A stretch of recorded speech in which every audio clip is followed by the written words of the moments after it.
Good morning, good day, uh, good evening, whatever time it is for you when you see this.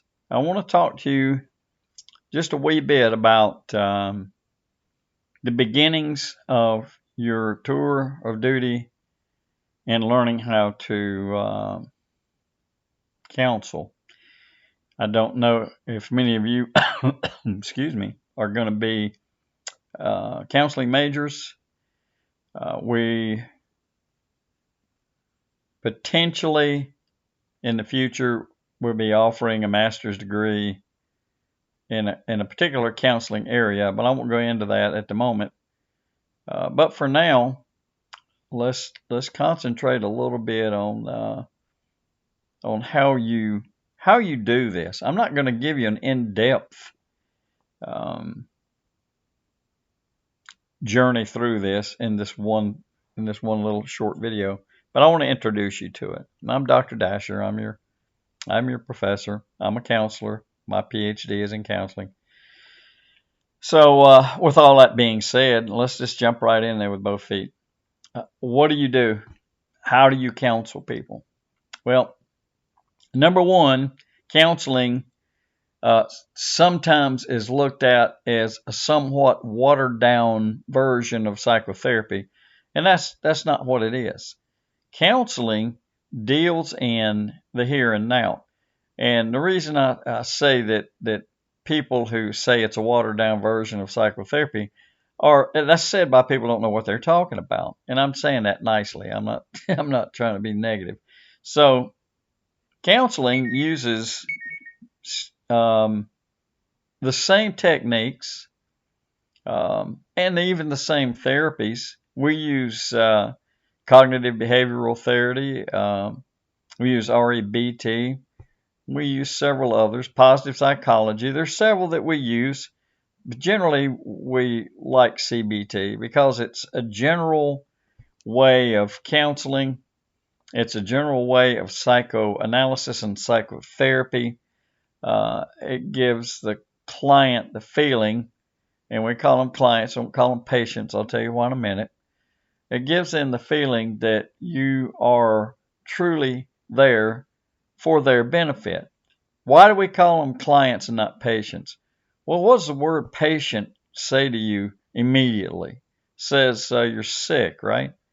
We're not going to we're not going to have you come into a session and immediately tell you you're sick by saying, "Well, I'm glad you're a patient of mine." We don't do that. And the other reason is because as a client, what do you do when you're a client in some sort of, like if you had a lawyer and you were involved in something and you're that lawyer's client? This is a combined effort, right? So I can't do anything without you, and you can't really do a lot without me. So it's a two-way street. And that's why we prefer the term client. That's not something that we think sounds cool. It really depicts what we feel like is the circumstances of the situation. So you come to the office. What's the first thing you're going to do? I hope you're going to read the intro part of your textbook because it introduces you to. Uh, so I'm sorry, that's my phone going off. Forgot to mute it. My bad. Life happens. You're going to be put through an interview process. You're going to fill out some forms. You're going to probably fill out some questionnaires, etc. You're going to try to determine where your thoughts are at that particular moment. And that's one of the keys to counseling. I'm not interested as a counselor in worrying about what went on in your life 15 years ago. It could still have an impact depending on that situation, but we're not going to deal with that. We're going to deal with what's going on with you now. What's been your life circumstances, say, for the last 2 years? What led you here? These are basic things that we're going to find out. This is done through uh, the initial visit, the initial contact that's made between you and us. So we're gonna make this determination. We're gonna we do who, what, why, when, how kind of thinking. What led you here? What happened that prompted you to want to seek professional mental health care, and try to get you through some of the uneducated thoughts that people have about mental health care. Some of the I hate to say the word, but I will because it's out there, stigmas that surrounds sometimes people seeking mental health. There's nothing wrong with health care. Do you go see a medical doctor when you have the flu? Well, you got a little thingy going on here, and so come see us because that's what we're here for.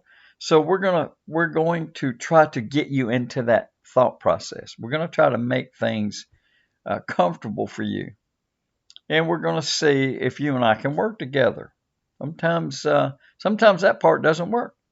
So maybe we have a little clash of personalities, or it can be a million and one things.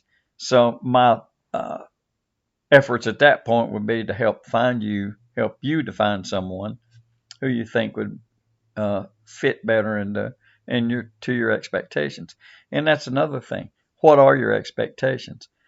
Many people who don't understand how healthcare works, mental health care, excuse me, think that there's a magic pill or something.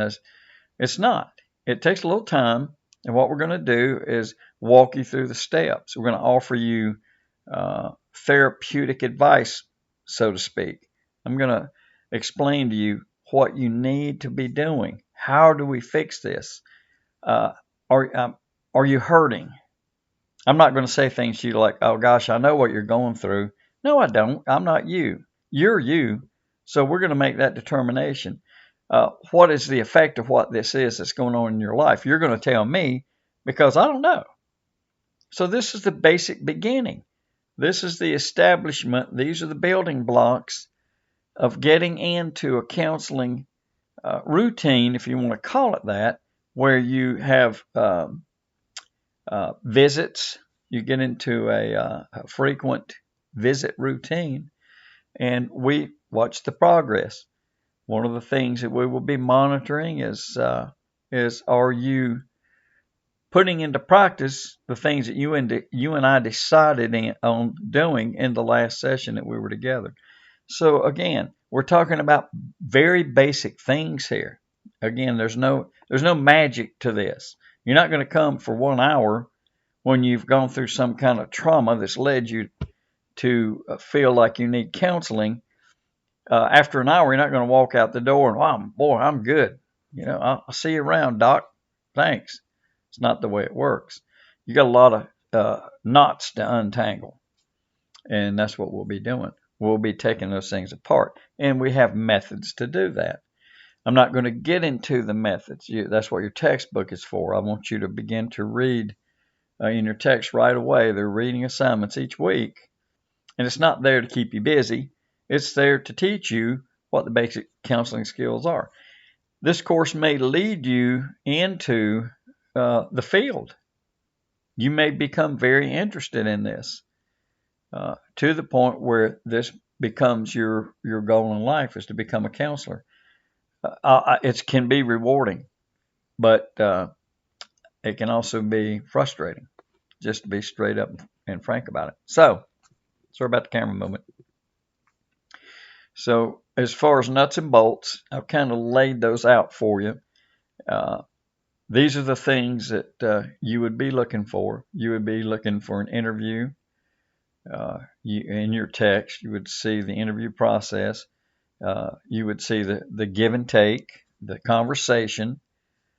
What do we do to get you started into counseling with our counseling practice, and build on that.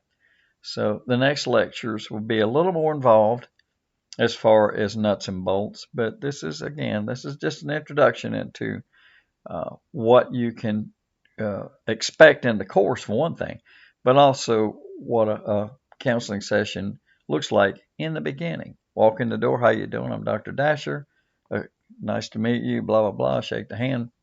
and then let's have a seat and talk about some things. What are the troubling things? So it's an establishment. It's a building block, and then we go through that system. It's psychology. It's just a different form of psychology. So I hope this is good. I hope this clears up questions if you had any. Always email me if you need some clarification.